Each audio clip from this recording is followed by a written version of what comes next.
Hello and welcome to Joy News at 6.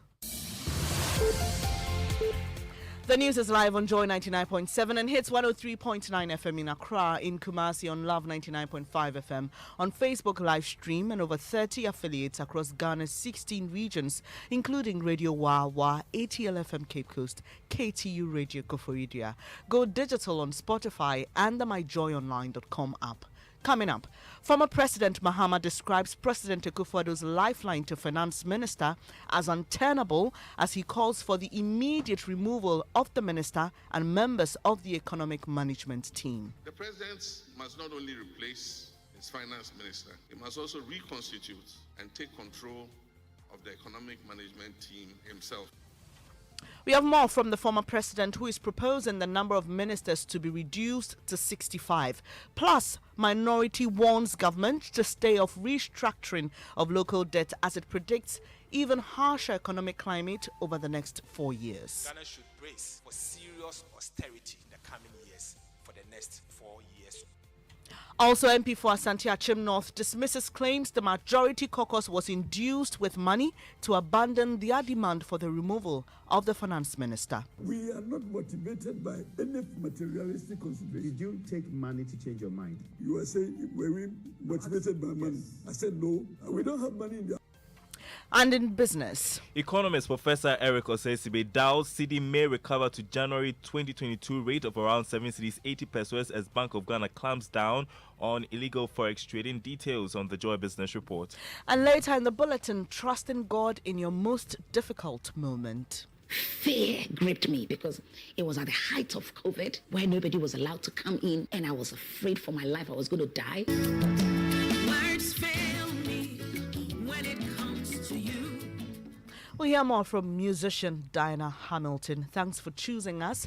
Joy News, independent, fearless and credible.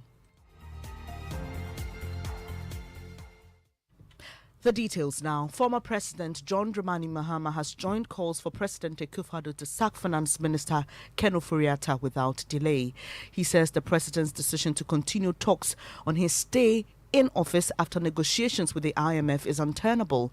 He's also asking the president to relieve members of the economic management team of their duty. He believes this will restore some confidence in government as it works to repair the broken economy.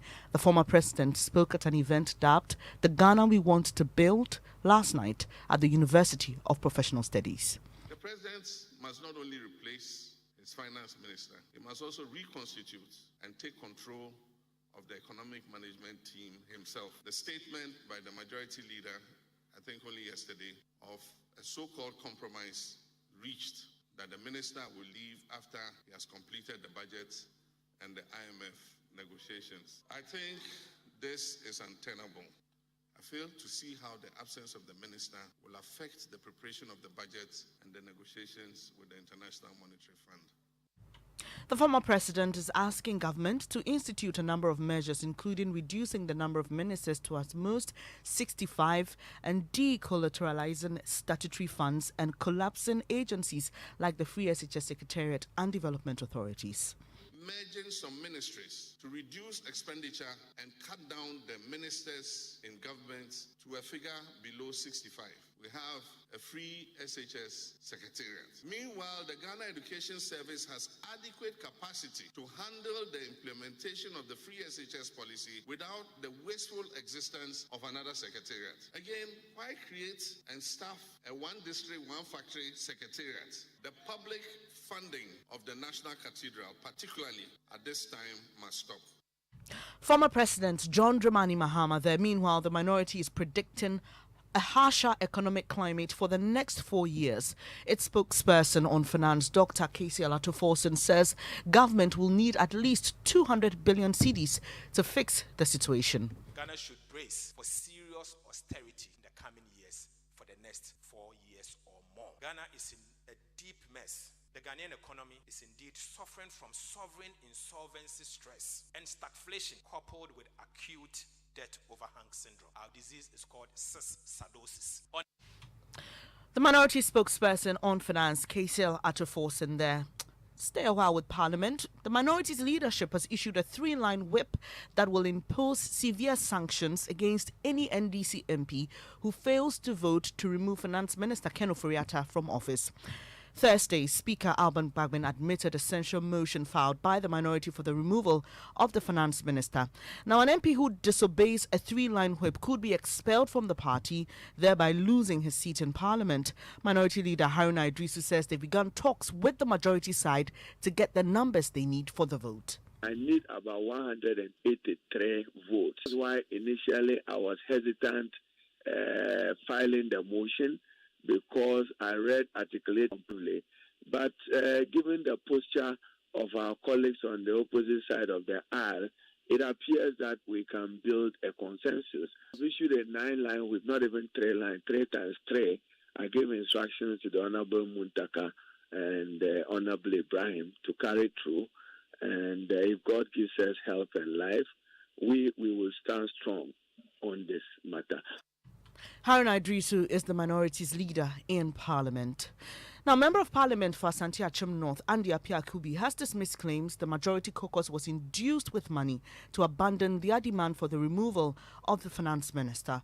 Many Ghanaians are still wondering why the group of about 95 majority MPs backtracked on their request, with some suggesting money may have changed hands. While speaking to Raymond Akon upfront, the MP who led the charge says he has threatened to take on anybody who fuels these accusations. Let anybody give me any sense of accusing any one of us of having taken anything, and I challenge everybody to do that. And I'll be happy if somebody does that, because I want to have opportunity to prove something. We are not motivated by any materialistic consideration. Did you take money to change your mind? You are saying, were we motivated by money? Yes. I said no. So you were approached with bribe? I am saying that we are beyond that. Our motivation is not the financial inducement. We don't have money in their pocket, but at least we have conscience. You heard the MP for Asante Achim North, Andy Appiah-Kubi, speaking to my colleague Raymond Akwa there. To some other stories now. Peasant farmers say they will vote for any party that prioritizes the completion of the Poalugu Purpose Dam. They resolved to do this after the Northeast Regional Minister failed to show up to receive their petition at the Regional Coordinating Council in Nalerugu on Thursday. The farmers, who had embarked on a peace march earlier, want the dam completed to aid their farming activities. They've questioned why the project has stalled. Executive Director of the Peasant Farmers Association, Dr. Charles Nyaba, says the disrespect from government officials was unfair, and they will only vote for the party that is committed to completing the dam. For us, we continue. We know that it's a good journey. We are working that to support only the people of Northeast or Upper East, because the largest irrigation project that we have in this country is about 3,500 hectares. This particular irrigation project was going to cover 24,000 hectares. We will not try to engage the Vice President with the petition, and then all the necessary steps that matter to see whether they will prioritize. If they don't do, as we are heading to 2024 elections, we will try to push for the political parties to make it a campaign promise. Whoever is willing to embark on that project will be fully behind that particular party to ensure that they get it done. Dr. Charles Nyaba is Executive Director of the Peasant Farmers Association. And just before we go, trust in the Lord in your most challenging time. Nurse and gospel musician Diana Hamilton has been sharing how she got healed from an ailment she says almost killed her. Hospitalized for about 6 days or so, and they couldn't tell what it was. And fear gripped me. Fear gripped me because it was at the height of COVID, where nobody was allowed to come in, and I was afraid for my life. I was going to die without seeing my children. They would come and park outside the hospital and call me on a Zoom just to know they've come there, but they can't see me.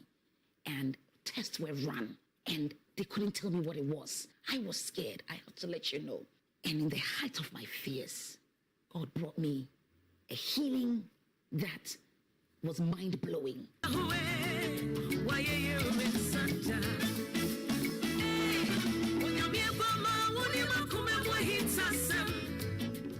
Gospel musician Diana Hamilton there. She was speaking to Rosalind Fairley on Prime Morning on Joy Prime. And that's how we end this edition of Joy News at 6 with me, Bernice Abu-Baidoo Lansah.